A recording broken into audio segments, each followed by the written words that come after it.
Assalamualaikum warahmatullahi wabarakatuh. Nama saya Muhammad Hadi Wiansyah dari kelas 12 RPLB nomor absen 26. Kali ini saya akan membawa materi basis data tentang normalisasi. Pada kesempatan kali ini saya akan membawakan materi tentang normalisasi data. Oke, kita masuk ke pembahasannya. Pengertian normalisasi. Normalisasi yaitu merupakan sebuah teknik dalam logical design, sebuah basis data yang mengelompokkan atribut dari satu relasi sehingga membentuk struktur relasi yang baik. Dan juga normalisasi adalah proses pembentukan struktur basis data sehingga besar ambiguity bisa dihilangkan. Selanjutnya ada tujuan normalisasi data. Normalisasi data bertujuan untuk menghilangkan kerangkapan data, untuk mengurangi kompleksitas, dan juga untuk mempermudah pemodifikasian data. Dan tujuan normalisasi yang selanjutnya database adalah untuk menghilangkan dan mengurangi redundansi data. Dan tujuan kedua adalah memastikan dependensi data atau data berada pada tabel yang tepat. Jika data dalam database tersebut belum dinormalisasi, maka akan ada 3 kemungkinan yang akan merugikan sistem secara keseluruhan.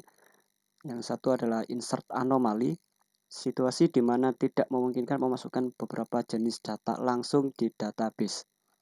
Yang kedua ada delete anomaly, penghapusan data yang tidak sesuai dengan yang diharapkan. Artinya data yang harusnya tidak terhapus mungkin ikut terhapus. Dan yang ketiga adalah update anomaly, situasi di mana nilai yang diubah menyebabkan inkonsistensi database, dalam artian data yang diubah tidak sesuai dengan yang diperintahkan atau yang diinginkan. Oke, itu tadi tujuan normalisasi database. Yang selanjutnya adalah jenis normalisasi data. Yang pertama ada first normal form atau 1NF. Bentuk normal yang pertama atau 1NF ini mensyaratkan beberapa kondisi dalam sebuah database. Dan ini fungsi dari beberapa bentuk normal form ini, yaitu menghilangkan duplikasi kolom dari tabel yang sama dan buat tabel terpisah untuk masing-masing kelompok data terkait dan mengidentifikasi setiap baris dengan kolom yang unik atau primary key. Yang pada intinya bentuk normalisasi first NF ini mengelompokkan beberapa tipe data atau kelompok data yang sejenis agar dapat dipisahkan sehingga anomali data dapat diatasi. Contoh adalah ketika kita ingin menghapus, mengupdate, atau menambah data peminjam, maka kita tidak bersinggungan dengan data buku atau data terbit, sehingga inkonsistensi data dapat mulai dijaga. Yang kedua ada second normal form atau 2NF. Syarat untuk menerapkan normalisasi bentuk kedua ini adalah data telah dibentuk dalam 1NF. Dan ini berikut fungsi dari normalisasi 2NF, yaitu menghapus beberapa subset data yang ada pada tabel dan menempatkan mereka pada tabel terpisah. Selanjutnya, menciptakan hubungan antara tabel baru dan tabel lama dengan menciptakan foreign key. Yang ketiga, tidak ada atribut dalam tabel secara fungsional bergantung pada kandidat key table tersebut. Yang ketiga ada third normal form atau 3NF, yaitu normalisasi database dalam bentuk 3NF bertujuan untuk menghilangkan seluruh atribut atau field yang tidak berhubungan dengan primary key. Dengan demikian tidak ada ketergantungan transitif pada setiap kandidat key. Syarat dari bentuk normal ketiga atau 3NF ini adalah memenuhi semua syarat dari bentuk normal kedua dan juga penghapus kolom yang tidak tergantung pada primary key. Tidak semua kasus atau tabel dapat kita sesuaikan dengan berbagai bentuk normalisasi ini.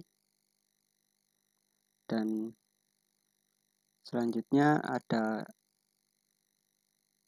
BCNF atau Boost Normal Form, itu merupakan teknik normalisasi database yang sering disebut 3,5NF, memiliki hubungan yang sangat erat dengan bentuk 3NF. Itu pada dasarnya adalah untuk menghandle anomali dan overlooping yang tidak dapat dihandle dalam bentuk 3NF. Normalisasi database bentuk ini tergantung dari kasus yang disediakan. Tidak semua tabel wajib dinormalisasi dalam bentuk BCNF.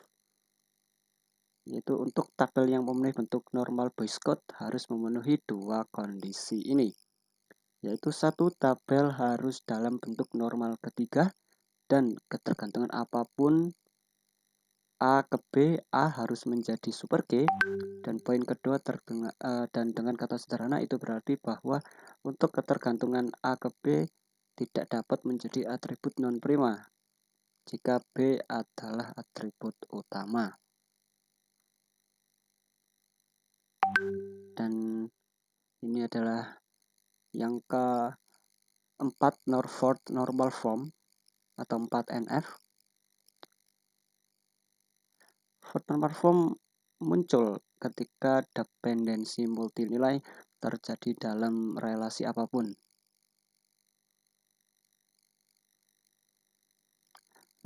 Sebuah tabel dapat dikatakan memenuhi bentuk normal keempat setelah tabel dikatakan dalam bentuk normal keempat ketika satu, tabel bentuk dalam normal Boyce Code, dan dua, tabel tidak memiliki ketergantungan nilai. Dan apa itu ketergantungan nilai? Ketergantungan nilai adalah sebuah tabel yang dikatakan tergantung nilai jika